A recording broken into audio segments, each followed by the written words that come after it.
La team, j'ai envie de vous dire que le président Laurent Gbagbo lui-même, il a dépêché une grosse team à Yopougon, précisément à Jesco, où il les a demandé de partir s'enquérir de la situation qui se passe à l'heure où nous parlons là-bas à Yopougon, où M. Alassane Ouattara et son ministre Sissi Ibrahim Bakongo ont décidé de donner la misère aux populations. Félicitations au président Laurent Gbagbo car depuis sa position à Mama, il a suivi ce qui se passait. La souffrance que les enfants de Yopougon traversaient, que les femmes, que les jeunes, que les élèves. Et oui, le président Laurent Gbagbo a daigné apporter tout son soutien. Et il a précisé que ça ne restera pas impuni, car l'opposition ivoirienne, menée par le président Laurent Gbagbo, le Parti des peuples africains Côte d'Ivoire, va réagir, mais de la manière la plus claire. Les députés du PPACI sont donc arrivés à Yopougon également et ont fait le constat. Ici, là, vous aurez le vice-président Damana Adjapikas qui a clairement dit ce qu'il pensait de la situation et exprimé sa désolation. La team, j'ai envie de vous dire que ce gouvernement d'Alassane Ouattara est inhumain. J'écoute les gens qui me disent depuis hier, oh, Ouattara a libéré telle personne, nous devons calmer, nous devons dire merci. Merci pourquoi? Est-ce qu'il avait d'abord le droit de les arrêter, monsieur Ouattara? Ouattara n'avait jamais le droit de les arrêter. On va dire merci à quelqu'un qui n'avait même pas le droit d'arrêter ceux qui étaient déjà arrêtés. Les gars, ils étaient en prison. Pour quelle raison tu les as mis en prison? C'est ça la question. Je pose la question, pour quelle raison ils étaient déjà en prison? C'est la première question qu'il faut se poser. Vous prenez les gars, vous les mettez en prison, et vous nous dites demain que vous les avez libérés, donc on doit vous remercier. Non, Ouattara, tu les as libérés parce que de base, ils n'étaient déjà pas coupables. Ouattara n'a pas gagné les élections de 2010. Il faut le préciser, matin, midi et soir. Et simplement pour le fait qu'il n'a pas gagné, il a utilisé les forces françaises pour arracher les élections. Et pour ça, il a demandé à la CEDEAO, à l'Union européenne, à Nicolas Sarkozy, aux Américains de bombarder la résidence présidentielle juste pour son bien personnel. Il a engagé les personnes à tuer 3000 Ivoiriens pour son bien personnel. Ensuite, il a pris le président Laurent Gbagbo et Blé Goudé, il les a envoyés à la CPI, disant comme ça que la justice ivoirienne n'avait pas la capacité de juger le président Laurent Gbagbo et que seule la CPI devait trancher. En envoyant le président Laurent Gbagbo, il nous a précisé que le président Laurent Gbagbo ne reviendra plus jamais de cet exil-là. Le président Laurent Gbagbo est revenu plus fort, plus puissant et capable de diriger la Côte d'Ivoire à nouveau. Il est sorti lavé, blanchi. Aujourd'hui, il n'y a plus d'ambiguïté. Le président Laurent Gbagbo est clair. Il est clairement libre de ses faits, ses gestes, ses mouvements, mais surtout, il est innocent parce qu'il n'y a pas eu de preuves sur ceux dont on l'accusait. Qui a donc tué les 3000 personnes si ce n'est pas Gbagbo? Si tu te bats avec moi et qu'on dit que ce n'est pas moi le coupable, c'est forcément toi. C'est Gbagbo, c'est Ouattara le responsable. Il n'y a pas de débat. La team, écoutons ici là cette vidéo où le peuple, où le PPACI a décidé vraiment de parler fort. Écoutons. Gbagbo, président du Parti des peuples africains Côte d'Ivoire, a dépêché une délégation de son parti pour s'enquérir des réalités et témoigner son soutien à ses populations. Cette délégation était conduite par Damana Adia, deuxième vice-président du Conseil stratégique et politique. À leur côté, il y avait aussi les députés PPACI de la commune. On va aller. Aidez-nous. Aidez-nous. Ils sont dans la rue. Ils sont dans la rue. Nos enfants n'ont pas quoi pour dormir pour aller à l'école. Ils sont au dehors. Ils sont au dehors. Nos enfants sont au dehors. Ils n'ont pas quoi pour dormir. Ils n'ont pas quoi pour aller à l'école. Sauvez-nous. Sauvez-nous. Ils n'ont qu'à trouver solution pour nous. Ils n'ont qu'à trouver solution pour nous. Et l'école, parce que l'école ne va pas rembourser la scolarité des enfants. Ils ne vont pas laisser les élèves en classe intermédiaire à la maison. Et apprentissage, c'est comment? Mais qu'est-ce qui se passe? On ne comprend rien. Nous-mêmes les élèves, on n'arrive pas à passer à l'école. Et ça, c'est normal. C'est normal.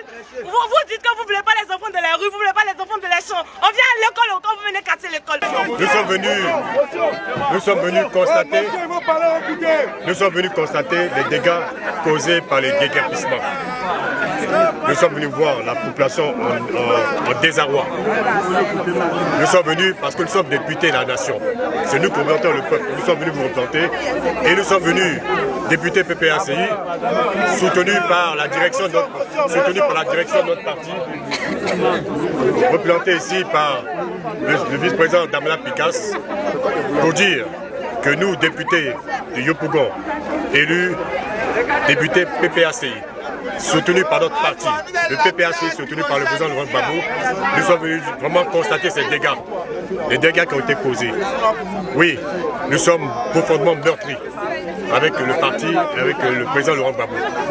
Alors c'est la raison pour laquelle nous allons nous engager à tout mettre en œuvre pour que réellement justice soit rendue. Nous allons dès à présent rencontrer le gouverneur du district pour lui demander si les procédures ont été respectées. Parce qu'il est inadmissible, il est inacceptable que des populations soient mises au dehors. Et quand on sait qu'il y a une école là, qui a été rasée, mais où vont aller ces enfants là, pour les écoles, les études, à quelques mois des examens? Tout le monde, les populations ont tout perdu. Mais il est important qu'on sache qu'est-ce qui est prévu pour ces personnes-là. Qu'est-ce qui est prévu? Et nous allons le battre pour cela. Parce que c'est inadmissible. Faites-nous confiance. Tout ce que je veux demander, restez calme. Nous allons nous saisir ce dossier et nous allons interpeller les autorités. Parce que nous n'acceptons pas ce qui se passe là. Voilà ce que je peux vous dire. Et je vais passer la parole au représentant du président Laurent Gbagbo, mais vous dire que vos députés sont avec vous. Et nous allons vous battre. Merci. Population de GESCO, on voudrait vous saluer. Vous savez, il y a des choses qu'il faut venir soi-même constater, voir pour croire. Effectivement, depuis hier, il y a des bruits assourdissants au niveau de GESCO, mais on ne peut pas s'imaginer que l'État, dans son démembrement, à savoir le conseil du district, vienne comme ça et détruise la maison des gens, les maisons des gens, leurs habitations. C'est inimaginable. Parce que l'action politique, on fait la politique pour les hommes. On ne fait pas la politique contre les hommes. Donc, l'homme doit être au centre de toute notre action politique. La dignité de l'homme doit être observée en toute action politique. Et là, on constate que la politique, c'est pour tuer les hommes. La politique, c'est pour déshumaniser les hommes. La politique, c'est pour les réduire à la mendicité. Parce que voici des pères de famille avec femmes et enfants qui sont désormais obligés de errer. Ils ne savent pas où aller.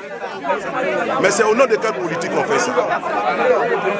Le parti des peuples africains, Côte d'Ivoire, ne pouvait pas rester loin de vous. Le président Laurent Gbagbo, qui n'est pas à Abidjan actuellement, nous a expressément mandaté de venir voir, parce qu'il est au village et puis il a entendu ces choses-là. Donc il dit de venir voir et puis on va lui rendre compte. Si c'est la vérité, on va lui rendre compte. Donc nous sommes venus voir et nous constatons malheureusement que c'est la triste vérité, c'est la triste réalité. Des Ivoiriens, des Ivoiriennes ne savent plus à quel sens se vouer, ne savent plus où poser la tête. Des enfants ne savent plus comment poursuivre leurs études parce que les écoles ont été détruites. Nous avons vu et nous sommes venus pour l'instant là pour vous exprimer toute notre compassion, pour vous dire que vous n'êtes pas seuls, pour vous dire que nous sommes ensemble. Voilà. Et que dans les jours à venir, le PPACI va prendre fermement position face à cette situation qui est inacceptable.